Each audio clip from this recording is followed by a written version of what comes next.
വളരെ സിമ്പിളായിട്ടും നല്ല ടേസ്റ്റോടും കൂടി എങ്ങനെയാണ് ബീഫ് റോസ്റ്റ് റെഡിയാക്കുന്നത് എന്നുള്ളതാണ് ഇന്നിവിടെ കാണിക്കുന്നത്. അങ്ങനെയുള്ളൊരു ബീഫ് റോസ്റ്റിൻ്റെ റെസിപ്പിയാണിത്. 1 കിലോ ബീഫ് എടുത്തിട്ടുണ്ട്. നല്ലപോലെ ചെറുതാക്കി മുറിച്ചിട്ട് കഴുകി എടുത്തിട്ടുണ്ട്. ഇത് ഫ്രോസൺ ചെയ്ത ബീഫാണ്. അതൊരു കുക്കറിലേക്ക് ഇട്ട് കൊടുക്കാം. അതിലേക്ക് ആവശ്യത്തിനുള്ള ഉപ്പ്, 1/2 ടീസ്പൂൺ മഞ്ഞൾപ്പൊടി,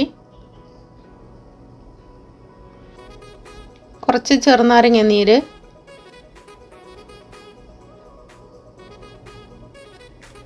അര ടീസ്പൂൺ മുളക് പൊടി. ഇതെല്ലാം കൂടി ഇട്ട് കൊടുത്തിട്ട് നല്ലപോലെ ഒന്ന് മിക്സ് ചെയ്തെടുക്കാം. കുക്കറിലിട്ടിട്ട് ആദ്യം വേവിച്ചെടുക്കുകയാണ്. എന്നിട്ടാണ് ഉള്ളിയിലോട്ട് ഇതെല്ലാം കൂടി ഒഴിച്ചു കൊടുക്കുന്നത്. ഒരു 3 വിസിലൊക്കെ വരുമ്പോഴത്തേനും ഒന്ന് റെഡിയായി കിട്ടും. ഇനി അടച്ചിട്ട് സ്റ്റവിൽ വയ്ക്കാം.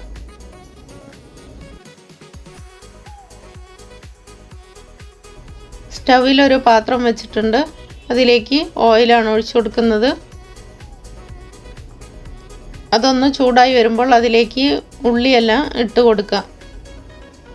ഒരു 3 വലിയ ഉള്ളി എടുത്തിട്ടുണ്ട്. അത് ചെറുതാക്കി നൈസാക്കിയിട്ട് അരിഞ്ഞിട്ടാണ് ഇട്ട് കൊടുത്തിട്ടുള്ളത്. അത് നല്ലപോലെ ഒന്ന് വഴറ്റിയെടുക്കുക. കുക്കറിലിട്ടിട്ട് വേവിച്ചെടുക്കുമ്പോൾ അത്യാവശ്യം ഒന്ന് വെന്ത് വരണം. ഒരു 3/4 ഭാഗമെങ്കിലും വേവാവണം ബീഫിന്. എന്നിട്ട് വേണം അതിലേക്ക് ഇട്ട് കൊടുക്കാനായിട്ട്. ഉള്ളി വഴന്ന് വരുമ്പോൾ അതിലേക്ക് വെളുത്തുള്ളി ഇഞ്ചി പേസ്റ്റും കൂടി ഇട്ട് കൊടുക്കാം. അതുകൂടി നല്ലപോലെ ഒന്ന് മിക്സ് ചെയ്തെടുക്കാം.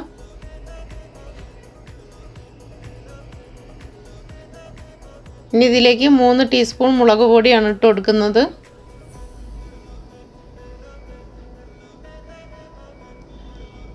രണ്ട് ടീസ്പൂൺ മല്ലിപ്പൊടി.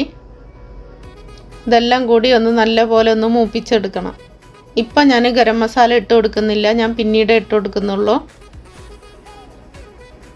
നല്ലപോലെ ഒന്ന് മൂത്ത് വരണം, എങ്കിലേ ബീഫ് റോസ്റ്റിന് നല്ലൊരു കളറ് കിട്ടുള്ളൂ. ഇപ്പം നല്ലപോലെ മൂത്ത് വന്നിട്ടുണ്ട്. ഈ ഒരു കളറാവുമ്പോഴാണ് ഇതിലേക്ക് തക്കാളി എല്ലാം ഇട്ട് കൊടുക്കേണ്ടത്. കറിവേപ്പിലയും കൂടി ഇട്ട് കൊടുത്തിട്ടുണ്ട്. ഇനി നല്ലപോലെ ഒന്ന് മിക്സ് ചെയ്യാം. ഒന്ന് വഴന്ന് വന്നാൽ അതിലേക്ക് വെള്ളം ഒഴിച്ചു കൊടുക്കണം. കുറച്ച് വെള്ളം ഒഴിച്ചു കൊടുത്തിട്ട് വേണം ബാക്കി ബീഫിൻ്റെ വെള്ളം എല്ലാം ഒഴിച്ചു കൊടുക്കാനായിട്ട്. ഇനി ഇതിലേക്ക് ഒരു 2 കപ്പ് വെള്ളമാണ് ഒഴിച്ചു കൊടുക്കുന്നത്. അത് നല്ലപോലെ ഒന്ന് മിക്സ് ചെയ്തിട്ട് ഒന്ന് തിളയ്ക്കാനായിട്ട് വെക്കണം. നല്ലപോലെ തിളച്ച് വരുമ്പോഴാണ് ഇതിലോട്ട് ബീഫ് എല്ലാം ഇട്ട് കൊടുക്കേണ്ടത്.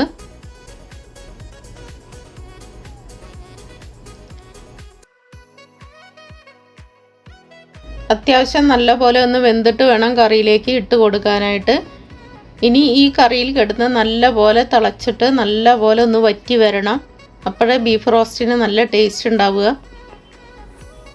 ഇനി ഇതിലേക്ക് കുറച്ച് മഞ്ഞൾപ്പൊടിയും ആവശ്യത്തിനുള്ള ഉപ്പും കൂടി ഇട്ട് കൊടുക്കാം. 1 ടീസ്പൂൺ ഗരം മസാല കൂടി ഇട്ട് കൊടുക്കുന്നുണ്ട്.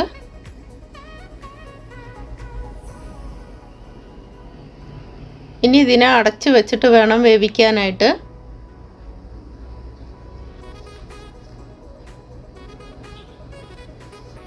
ഈ കറിയിൽ കിടന്ന് നല്ലപോലെ തിളച്ചിട്ട് വേവുമ്പോഴാണ് ഈ ബീഫിനെല്ലാം നല്ലൊരു ടേസ്റ്റ് വരുന്നത്.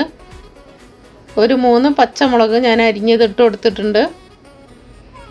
വളരെ കുറച്ച് കുരുമുളക് പൊടി ഞാൻ ഇട്ട് കൊടുത്തിട്ടുണ്ട്. ഇനി ഒന്നുകൂടി നല്ലപോലെ വെള്ളം വറ്റി വരുമ്പോൾ ബാക്കിയുള്ള കുരുമുളക് പൊടി ഇട്ട് കൊടുക്കുക.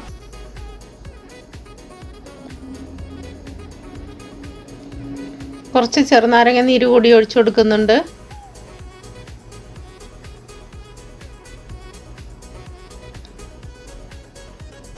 ഉപ്പിൻ്റെ കുറവുണ്ടെങ്കിൽ ഈ സമയത്ത് ഉപ്പെല്ലാം ഇട്ട് കൊടുക്കണം. ഞാനിവിടെ കുറച്ച് ഉപ്പിട്ട് കൊടുത്തിട്ടുണ്ട്.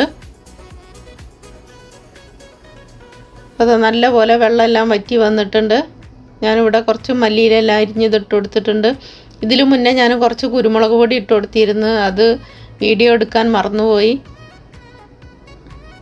നല്ലൊരു ബീഫ് റോസ്റ്റിൻ്റെ റെസിപ്പിയാണിത്. എല്ലാവരും മസ്റ്റ് ഒന്ന് ട്രൈ ചെയ്ത് നോക്കണം.